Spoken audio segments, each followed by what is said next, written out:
This is Good Morning Ghana live on Metro TV, and it's time to have a conversation with the Minerals Commission. And see you, Mr. Martin Ayisi is here with me. Martin, good morning. Morning, Randy. You've been I've away been missing for 3 weeks. Yes. When it happens like that, it coincides with other equally important programs. So, for example, the whole of last week I was away. I was out of town. Yes. All right. Okay. So the last time you were here, we were talking about mining and forest reserves. We're supposed to follow up with officials of the Forestry Commission, but we've not been able to do that. So I'm sure that we still have that on standby. Yes, they were actually out of town. So next week that should be possible. And I also have this video I promise you about Newmont. I doubt whether we have time today. Yes, we can do that next week. We might take it next week. Yes, I don't think we have time today. Okay, all right. So I'm seeing some very startling data about receipts from mining, and the small scale data looks quite, the receipts look quite huge. And this is half-year data from the Bank of Ghana. What makes, first of all, can you run us through this data half-year? And I'm sure that you, by virtue of your position, you're always interested in seeing this, these figures. You're always tracking these figures and seeing these figures. What are the figures and what do they mean? Ronnie, thank you very much. God loves this country. Huh? Yes, God loves Ghana. You know, I have this joke I told you some time back that I saw on television somewhere. They were running a documentary, and then the gentleman who was talking said the entire world is about 3 things: sex, greed, and money. Any other thing is secondary. When I apply it to Ghana, when you come to Ghana, what I call Sikaman, in our case, it's just about 2 things: gold and election. Yes. True. Everything about Ghana is gold. Greed. Is gold and election. And trust me, hang on, trust me, after December 7, we shall be talking about 2028 elections. Yes. Basically, that's what I mean. So it's all gold, and gold. Sometimes you ask yourself, these British guys did not just name us Gold Coast for nothing. So let's talk about the data, and it's very interesting. Right. It just tells you that mining is our DNA. It is the backbone of this economy. We can't survive without mining. The environmental challenges, though, we'll talk about them. So according to the Bank of Ghana, this is available at their website. If you look at their summary of economic and financial data, half year, that is from 1st January to 30th June, the first 6 months. Everything that left this country is $9.2 billion. Gold. No. Okay. Everything that left Total this country. exports. Total exports. Let's of put it everything. down. Everything. Okay. According to Bank of Ghana. Out of the 5.2 billion, 9.2 billion, gold alone is 5 billion. That's where we start from. So the total exports of Ghana, half year, 9.2 billion. Gold alone. Remember, gold is not the only mineral. There's bauxite, there's manganese. We'll talk about that. So 5 billion out of the total receipts of 9.2 billion comes from gold. If you ask the statisticians to do the mathematics, that's 54%. So it means that 54% of, it could be 55 if you factor in perhaps manganese and bauxite. 54%, at least, of the entire receipts half year is gold. Compare that to last year, our total exports, again, according to Bank of Ghana, was about 13.6 billion. Remember, I was doing that analysis with what Newmont took to buy Newcrest, 13.8 billion. That's why you cannot have ordinary inspectors. So more or less, some of the mining companies are even richer than us. They could even loan us. They could give us loans that is entitled to our entire receipts. So if we did, as a nation, 6 billion last year, and just half year, this year, you did 9.2.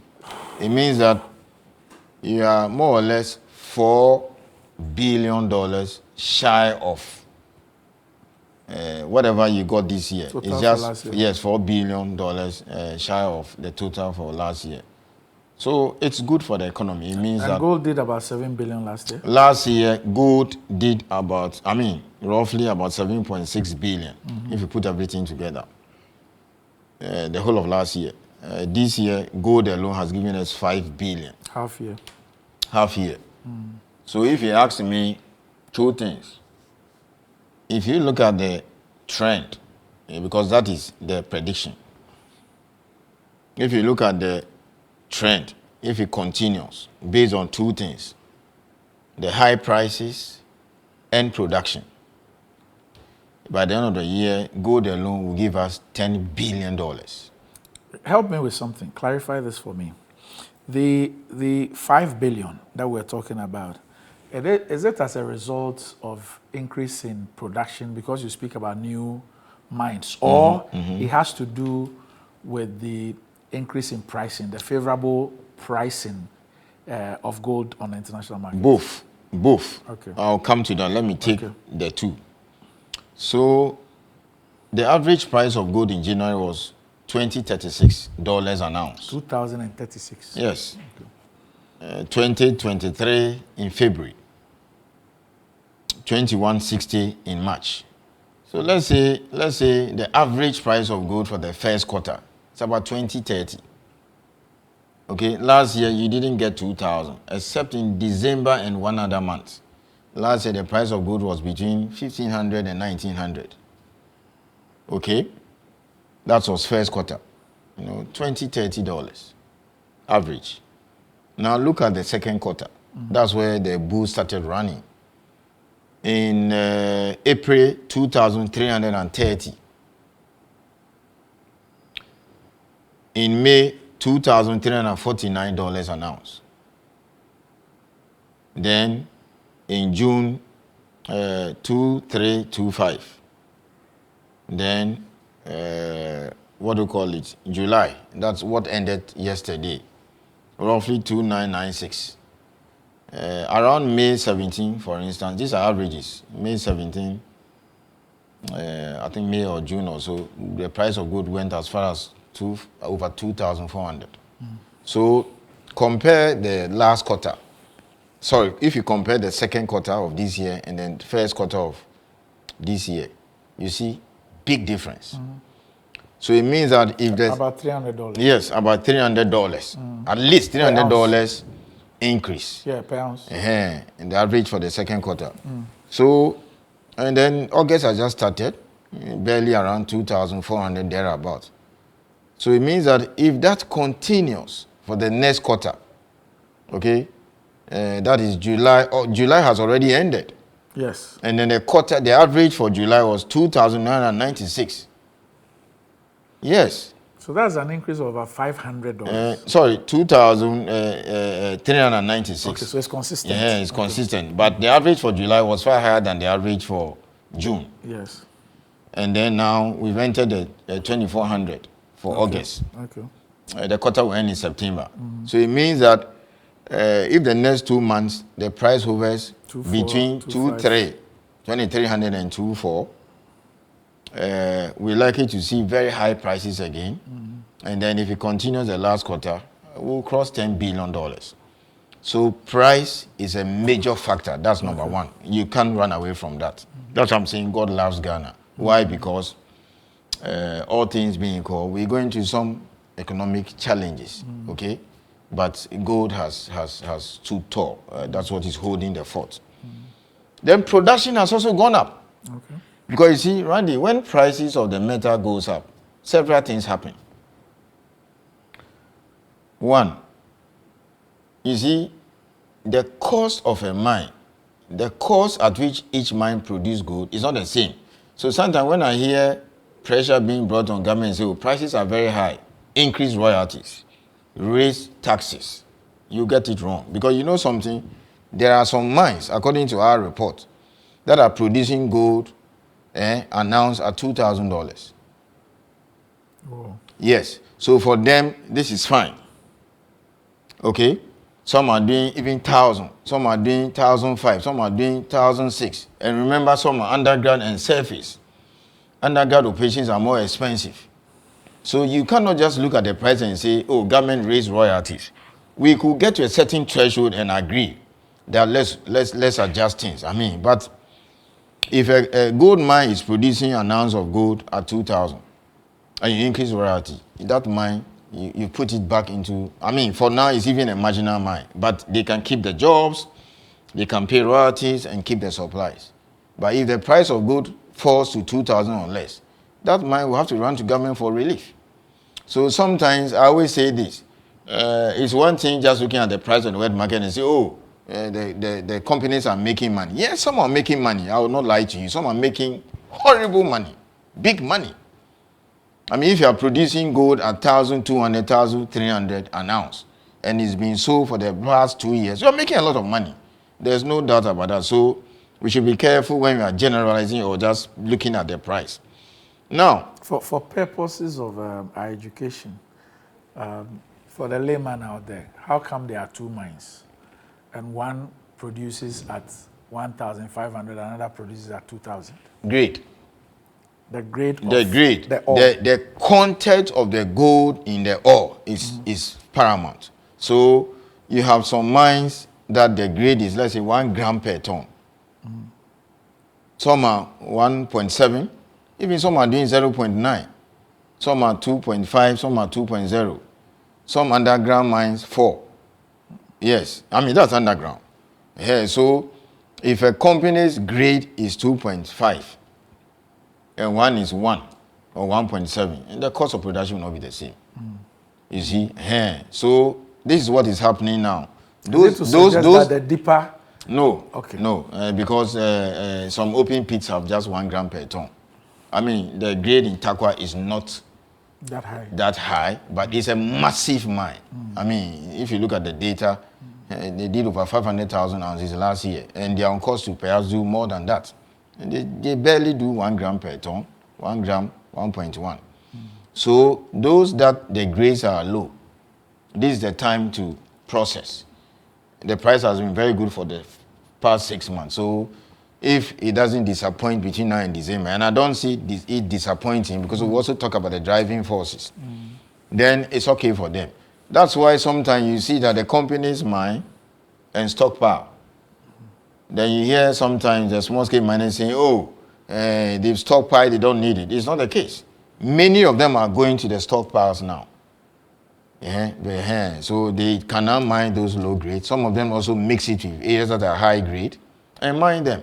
Some of them can decide to mine some bit of the high grade and some part of the low grade. So there are all kinds of analysis that go into the kind of things they do. So Randy, what is very interesting is small scale mining. Right. That's interesting. Yes, half a year. The data shows that $1.7 billion came from small scale. Out of the 5 billion. Yes. That's about 36%. $1.7 billion. Let me give you some interesting statistics. In 2018, the entire receipt from small scale was 2.8. Sorry, 280 million. What do you call it? 2 points. Yes, that is 2018. 2.8 billion. Yes. Full year. Yes. Okay. That was the year we banned small scale mining. Okay. And then 2019 is $2.2 billion, the entire year. Then 2020, $2 billion. Then we dropped from $2 billion to $184 million. Because of that withholding tax that was introduced in 2021. So roughly about 1 million ounces was smuggled. And then following the government dropping the tax to 1.5, we moved from 184 million to 1 billion in 2022.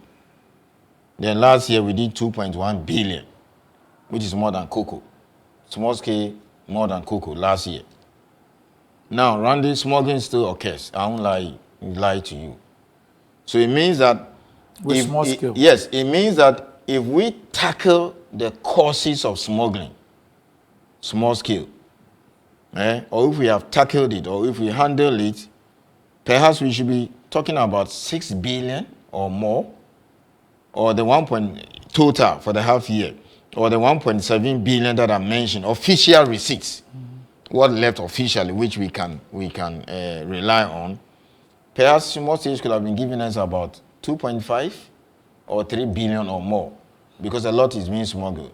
It goes to Ivory Coast, some goes to Togo. I thought you said earlier that there was a withholding tax regime which led to the drop to 180 something. Yes. But it was reversed after a year. It was reversed. It was dropped to after a year. from 3% to 1.5%. So are you making the point that There should be a further- the 1.5% is still Yes. an incentive for smuggling? Yes.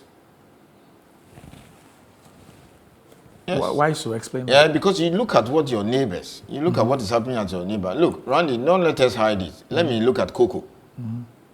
It will be foolhardy on my part and your part to dismiss that we don't smuggle cocoa. It's been there for ages. Even recently, when the CEO of Cocoa Board was giving the reasons for the fall in production, he mentioned what? Aging trees, sowing shoots, illegal mining, climate change, and smuggling. I didn't say that. He said it. Okay?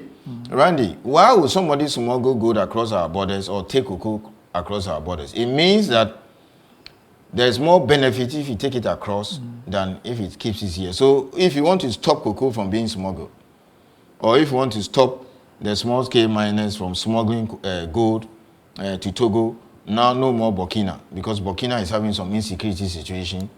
And then, unfortunately for them, the military there has also banned the export of gold, small scale. The kind of thing that we did some time ago that did not help us too much. So my information, the information I have is that they are also bringing.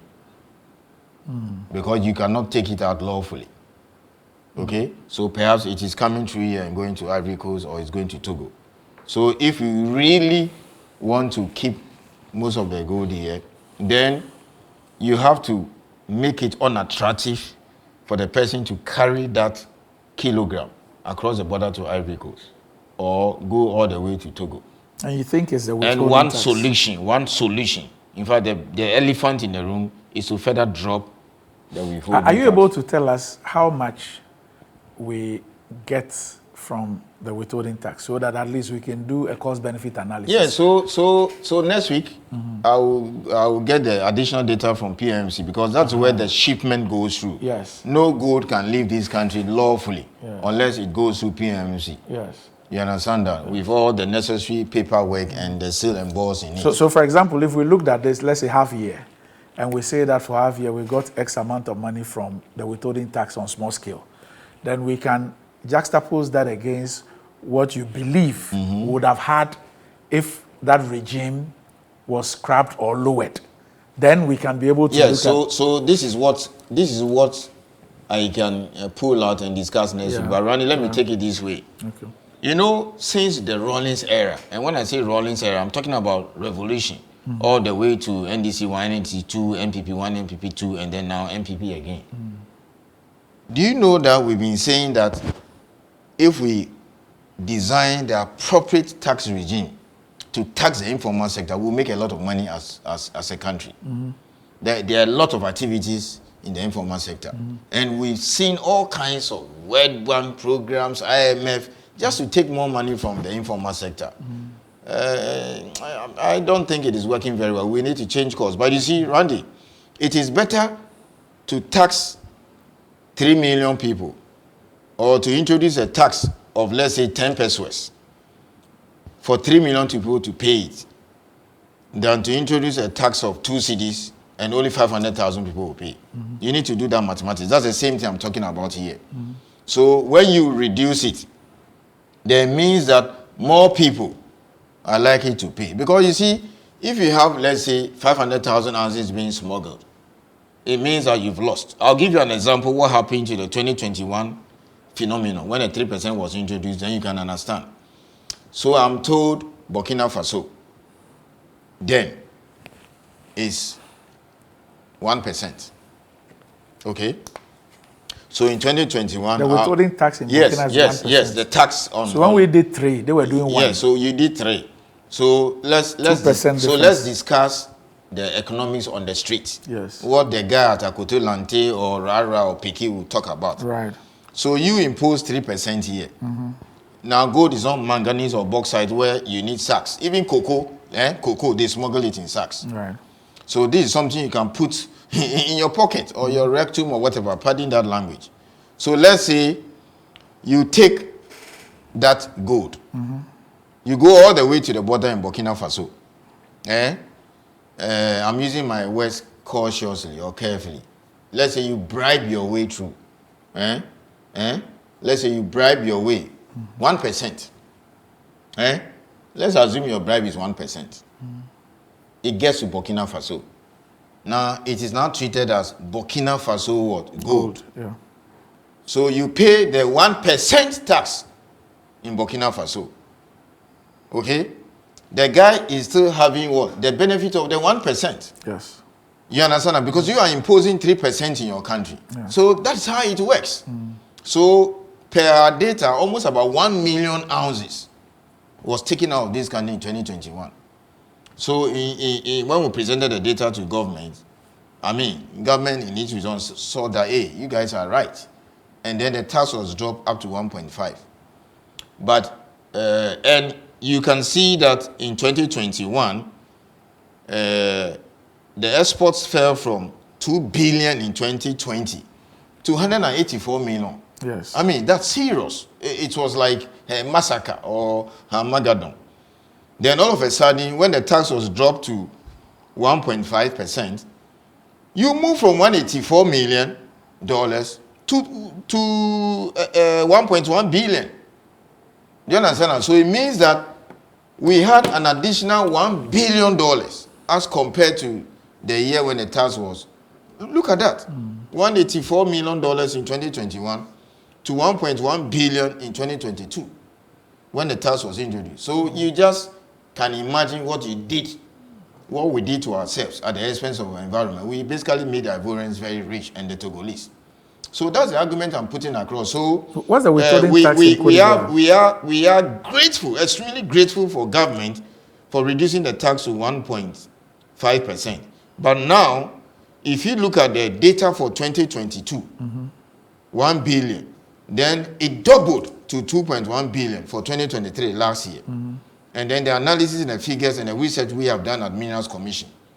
Okay? And then by listening to the miners, it tells you that when we reduce the tax further to 1.1%, we'll even get 3, 4, 5 billion. Okay. And even if you drop it to 0.5, the Ivorians and even the Togolese and the other people will also bring it in here. That is not to say I am saying we should drop the tax for them to also smuggle gold here. No.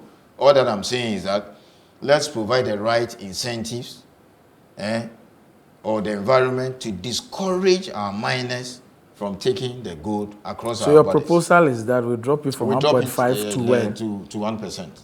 1%? Yes, from 1.5 to 1%. How much is charged in Cote d'Ivoire? Just around, I think the figure in Cote d'Ivoire is far lower than our own. Lower than 1%? Yes. And then remember, it's not just about the tax, cost of production, other things. So he looks at all the what do you call it, the raft of, his cost of production and other things. And of course, when he's going to export it at PMC to the other administrative charges. You understand? So he may be paying 1.5%, but he pays other administrative charges to Mincom and PMC for processing and other things. So when you put it all together, the effective tax rate is even more than 1.5.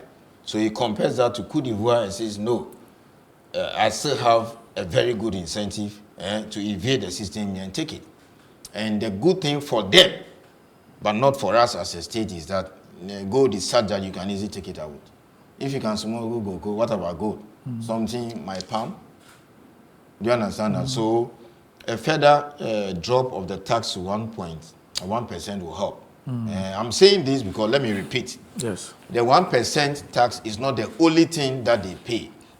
There are other administrative charges, okay, that they pay to PMC for the processing of whatever you want to ship. Mincom also take a certain percentage.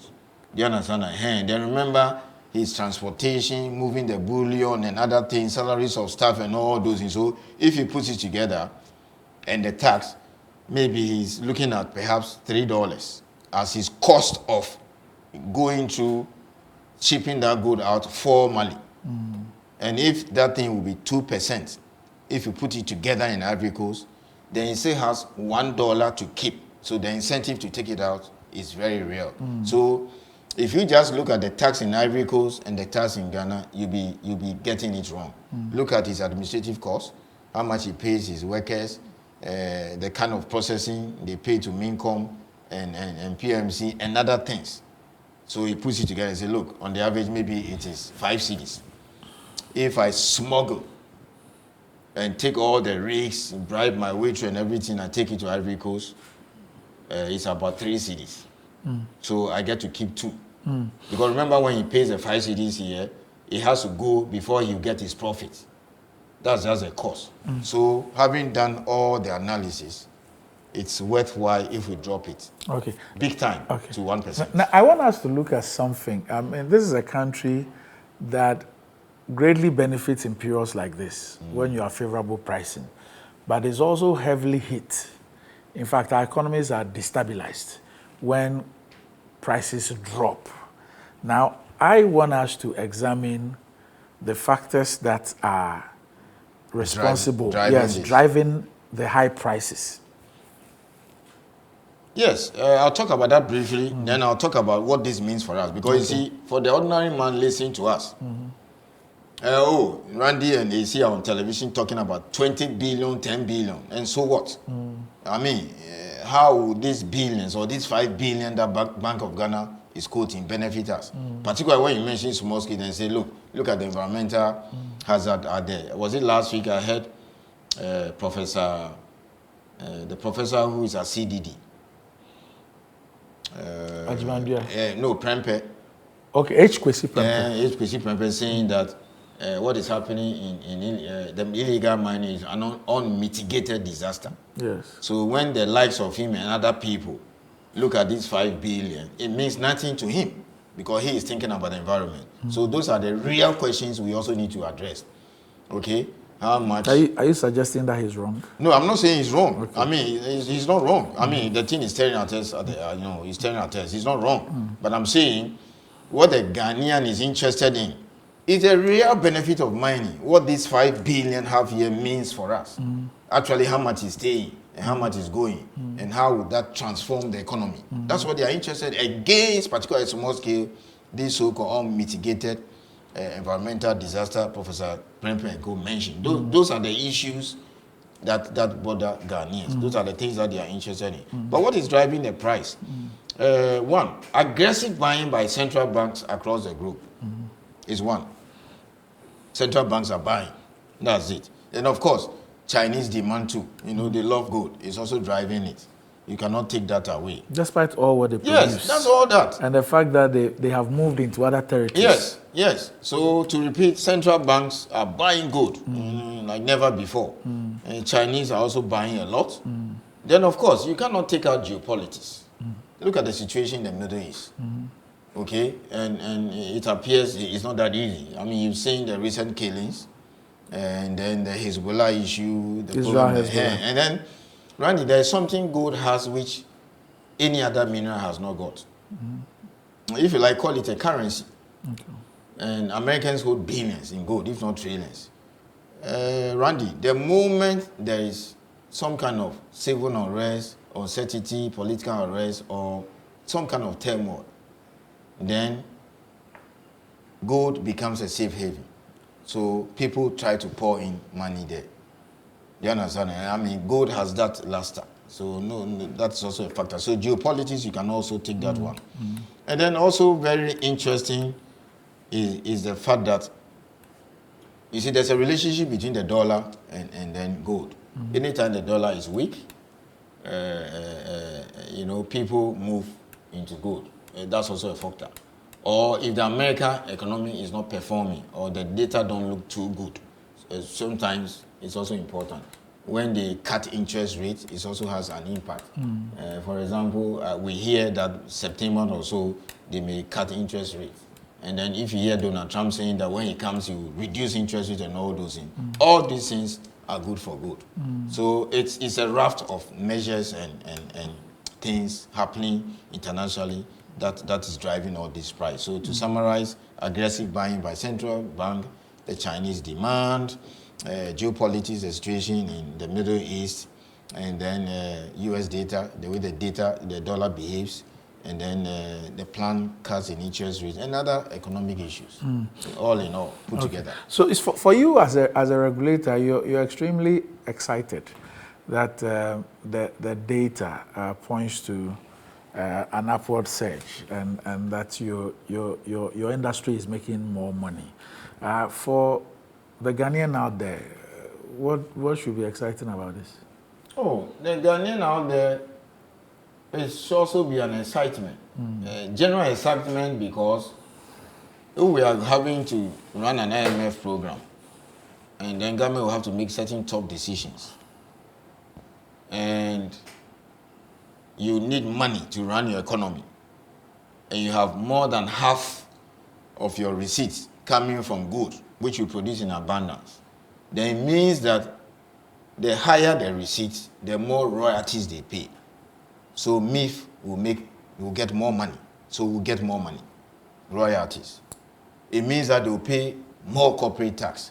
So let's say if Newmont was paying $200 million, now there's a possibility that they may pay $250, $300. So it means that government gets more revenue from corporate taxes, from royalties, and other taxes, withholding tax, and all those things. That's number one. So it means more money for government. Okay? In the throes of economic difficulties, if you make more money, it means that you'll be able to, government will also be able to pay its bills. So that is good news for the economy of Ghana. Number two, Randy, we hold most of our reserves in gold. The central bank holds more than 30 tons. I'll check the actual figure and then let you have it. That's billions. Okay, so that means it also increases the value of our reserves. And that's also a factor you cannot run away from. Then three. What most people don't know is that once the companies make more money, it means that they set aside additional fund for exploration. So if I look at the last quarter filings from many of the companies, I've seen an increase in the numbers of employment by the mining companies, particularly geologists, because they need them now to do exploration, because they are putting more money in exploration. What does that mean? Potential discoveries. And that will what? Create new mines and extend mine life. That's what it also means. Then above all, they have money now to spend. So increase in spending for supplies, procurement, and services. So I see huge budget. I see a lot of contracts being awarded by mining companies for the various services and items that we have listed on the procurement list. So it's an excitement time for us. Very good news. You know, so many. It's good for the economy. So ask yourself, if it's unfortunate cocoa, we are told, may not even do 500,000 tons this year. So you can imagine if we're able to keep the 1 million tons, plus what is happening, the exciting news coming from the mining sector, what would have happened to this economy?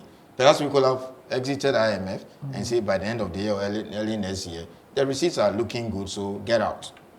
Something of that nature. Yeah, so it tells you that if the performance in the mining sector was not looking excellent or that, if you like, too sweet, it could have been a different story for us. So it's all good news and it's good for Ghana. That's why I said God loves Ghana. It's all about good. So for those who look at the flip side, they will say that this also incentivizes illegal mining. And how much, so enter incentivizes Professor Kwesi Prempeh, unmitigated disaster. Yes. Randy, two things. This small scale thing It's not something that I've been saying that we should just joke with. I'm the first person who is so mindful of the environmental, I don't want to use the word catastrophe, even though some people say that is the issue, which is staring at us. If you ask me, what we need to do, what we really need to do is to perhaps manage the environmental fallout carefully and design the appropriate mechanism to deal with it. A lot of measures have been introduced by government. A lot of them are working. Some will also require a lot of time and patience. Randy, let me put this out there. Small-scale activities are taking place in roughly about 12, 13 regions in Ghana. Take out Oti, Volta, and Co. These are the areas, Greater Accra, these are the areas that you don't have small-scale mining activities. Randy, the fundamental cause, the driving force behind illegal mining. And when I go out there and I engage people, I realize that a lot of people don't know. And I'm happy, I've seen that the major political parties, that is both MPP, the government in power, and NDC, have now picked that signal or picked that thanks to this platform, have picked that and are addressing that in their manifesto. I've seen excess. Why am I saying this? For the last 30 years or so, that's where the problem started from. And what is that driving thing? Lack of mineable areas or areas that are being geologically, or what do you call it, found to be, good to give to the miners. Randy, that is a problem. The small-scale conundrum, the small-scale problem is nothing but getting areas for the miners to work. That is a fundamental problem. Why is it a problem? I'll come to that. So it means that any policy of any government that does not tackle this problem heavily will keep going around in circles. Why is it a problem? Let me take you back to the era of that great man who started Minerals Commission, Mr. Kofi Ansah, and then Professor Akila Kwasoya. Fortunately, they are alive. One day we'll bring them here to come and tell their story. So Akila Kwasoya was the first board chairman of Minerals Commission when it was set up in the middle 80s, around 186 or so, 1986 thereabout. He's alive. The other day I listened to him on Sages. And then the great Kofi Ansah, the founding CEO of Minerals Commission, he's still around. When they started Minerals Commission, that time Kwesi Botchwey was, I think, the finance minister, and then the World Bank was saying that you cannot run your mines. You run them down. Remember, the mines were owned by us. Takwa, Prestia, Prestia, Underground, and then Duncan Continental. We ran them down, like Ghana Airways and all those things, typical of us, not just Ghana, across Africa. So the mines were sold in the 90s. So Takwa Goldfields that you see now used to be a state-owned mine. The head office is Minerals Commission, SGMC. This is what we have done to ourselves. So when I hear people saying that, oh, we don't owe them mines, we are all enemies. We had the opportunity of running the mines. You go to Chile, the biggest producer of copper in the world is a state-owned mine, Codelco. Okay, Pinochet preserved that, and they run it professionally on all the corporate governance that you can think of. And then you also have the big players like Rio Tinto and BHP and Co. And alongside Codelco. They run Codelco effectively. Why not us? Now we have changed the style and then we want to use a MIF thing, which is now working. So Kofi Ansah and Co., together with World Bank and Co., it was suggested that, look, this small-scale thing that has been discouraged since colonial era, throughout Nkrumah era, right down to Rawlings era, it's not helping the nation because your gold and diamonds are are in Togo. Okay? People are producing on a small scale. The gold is ending up in Togo. So then IMF said, look, we'll help you reform the sector. World Bank, IMF. So in the last scale era, they sold off the mines. That's how the South Africans and Co. came in and bought them. Then the small scale sector, they said, introduce a legal regime and then allow people to do it lawfully. So then the small scale gold law was passed. The small scale gold law was passed. And then the idea was that we should create district offices to manage and run the licenses for them. So you created office in Akimodan, Tokrasi, Bolga, okay, Takwa, Enchi and Co. And then you barely had between 50 and 100,000 people involved in it, quietly. And we're regulating it. You understand that? So that was in Ashanti region, Western region, Central region, Upper East, because Minerals Commission had an office in Bolga, now a region. Okay? And then Western region.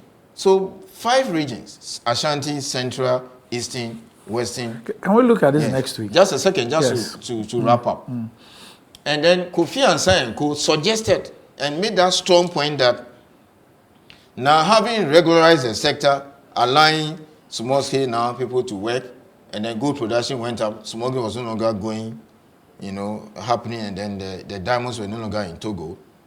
The advice Akil Akpa and Kofi Ansan gave was that now let us find money in our budget every year and give it to Ghana Geological Survey Authority to do geological investigations of all these areas they have blocked out or they have designated as small-scale blockout areas.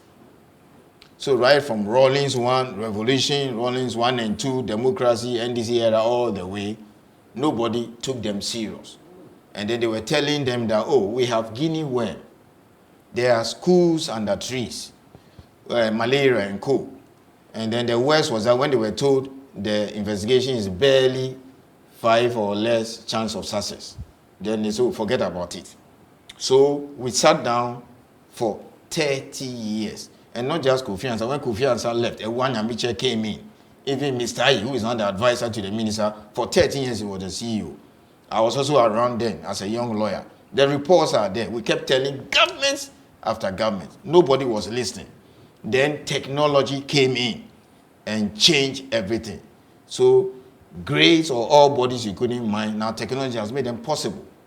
We have small-scale people going underground. You understand that? Then you just wake up and realize that something that was going on in 5 regions, now it's happening in 12, 13 regions, 3 million people involved. And you want to resolve it overnight. So we created the problems ourselves. Okay, so unless we pour millions of dollars annually into geological survey to investigate over 30,000 square kilometers blockout areas that Minerals Commission has thrown out there, the problem won't go away. They're supporting them with gold catcher, machinery, and all those things is secondary. I mean, that is to let them, produce better, stop using mercury and coal. But the fundamental issue is to make areas available for them. So what is going on? They invade the prospecting licenses and large-scale licenses of the current operators. You understand that? They go into the water body. They go into forest reserves because they don't have a place to work. So how are we getting places for them? Large-scale companies graciously relinquishing areas for us, like what Ashanti did.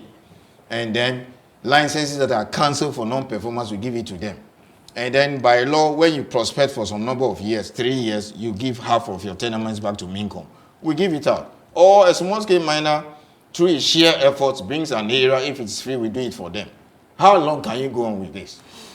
How long? Okay. So the solution is geological investigation. All right. Thankfully, all the parties have seen it in their manifesto. So hooray. It means that the message has gone down. They understand it. All right. Okay. I just wait that come 2025, the millions will flow to geological survey. All right. Okay. Maybe you should be paying us more for this. Anyway, thanks for joining me on the show. And we'll continue next week. I hope that you won't have other pressing. Oh, next week Thursday, I may be available. Yes. We've opened a new office in Bibiani now. Okay. It's ready for commissioning. Okay. So if the chiefs and minister don't give us Thursday, then I'll be here to discuss other stuff. Okay. All right. So that'll be it. So let me see.